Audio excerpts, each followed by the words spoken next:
ವಿಸ್ತೀರ್ಣದ ಜಮೀನು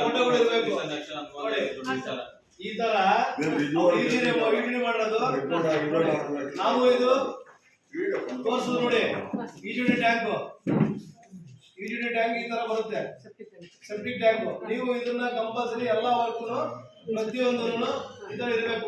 ಫೋಟೋ ಸಮೇತವಾಗಿ ಮಾಡಿ. ನಾವು ಅಲ್ಲ ಇಲ್ಲಿ ಫೋಟೋ ಹಾಕಿಲ್ಲ, ಹಾಕ್ಸೋದಿ ಕೆಳಗೆ ಇದು ಪ್ರತಿಯೊಂದು ನೋಡಿದ್ರು ಕೆಲಸ ಆಗಿದೆ ಅನ್ನೋದು ಅರ್ಥ ಆಗುತ್ತೆ. ಆಯ್ತು ನೋಡಪ್ಪ.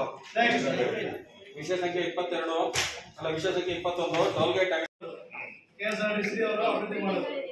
ನಮಗೂ ಅವ್ರಿಗೂ 50-50% ಬರುವಂತ ಅನುದಾನದಲ್ಲಿ ರೆಗ್ಯುಲೇಷನ್ ಕ್ಲಿಯರ್ ಮಾಡ್ಬೇಡಿ, ಕ್ಲಿಯರ್ ಕೂತ್ಕೊಂಡು ಎನ್ಸಿಟಿರಾಗಿ ಮಾಡಬೇಡಿ. ಅವ್ರನ್ನ ಕರೆಸ್ಕೊಂಡು ಆಕ್ಚುಲಿ ಮೀಟಿಂಗ್ ಬರ್ಬೇಕಾಯ್ತು KSRTC ಅವರು.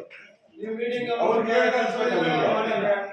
ಈಗ ಅವ್ರು ಬರುವಂತ ಅವ್ರಿಗೂ ನಮಗೂ 50% ಮಾತಾಡಿದ್ದಾರೆ. ಅವ್ರನ್ನೂ ಕಳಿಸ್ಬೇಕಾಯ್ತು. ಮೀಟಿಂಗ್ ಐತಪ್ಪ ಇವತ್ತು. ಒಪ್ಪಿಗೆ ಇದೆಯಾ ಇಲ್ವಾ,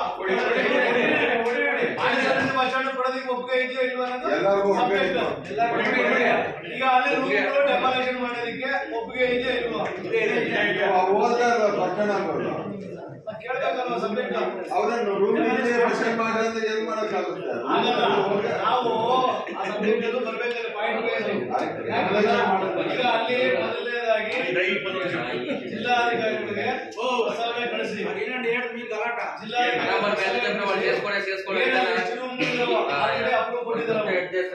ಈಗ ಅಲ್ಲಿ ಆ ಸ್ಥಳದಲ್ಲಿ KSRTC ಬಸ್ ಸ್ಟ್ಯಾಂಡ್ ನಿರ್ಮಾಣ ಮಾಡಬೇಕು. ಶಾಸಕರು ಮತ್ತು ಪುರಸಭೆ ಎಲ್ಲ ತೀರ್ಮಾನ ಮಾಡಿದ್ದಾರೆ. ಈಗ ಬಾಡಿಯಲ್ಲೂ ತೀರ್ಮಾನ ಆಗಿದೆ. ಹಂಗಾಗಿ ಕ್ಲೀನಾಗಿ ನೀವು ರೆಸಲ್ಯೂಷನ್ ಮಾಡಿಕೊಂಡು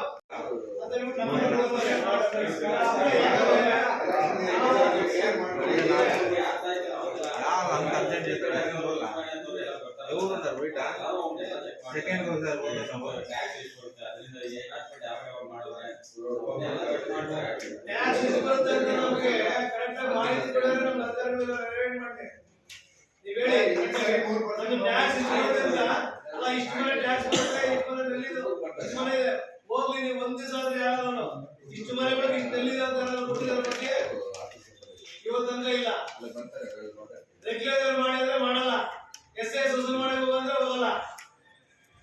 ಸುಮ್ಮನೆ ನಾವು ಏನ್ ಮಾಡೋದು, ಎಷ್ಟು ಬರುತ್ತೆ ನಾನು ಬಡ್ಡಿ ತಗೊಂಡಿದ್ದೀನಿ, ನೀವು ಎಷ್ಟೆಷ್ಟು ಟ್ಯಾಕ್ಸ್ ವಸೂಲು ಮಾಡ್ತಾ ಇದ್ದೀರಾ, ಯಾರ್ಯಾರು ಹೋಗ್ತಾ ಇದ್ದೀರಾ, ಯಾರ್ಯಾರು ಮೀಟಿಂಗ್ ಮಾಡ್ತಾ ಇದ್ದೀರಾ ಅಂತ ನಮ್ಗೆಲ್ಲ ಗೊತ್ತಿದೆ. ಸುಮ್ಮನೆ ಟ್ಯಾಕ್ಸ್ ರೈಸ್ ಮಾಡಿ ಅಂತ ಜನರು ಹೊರೆ ಕೊಡೋದಲ್ಲ.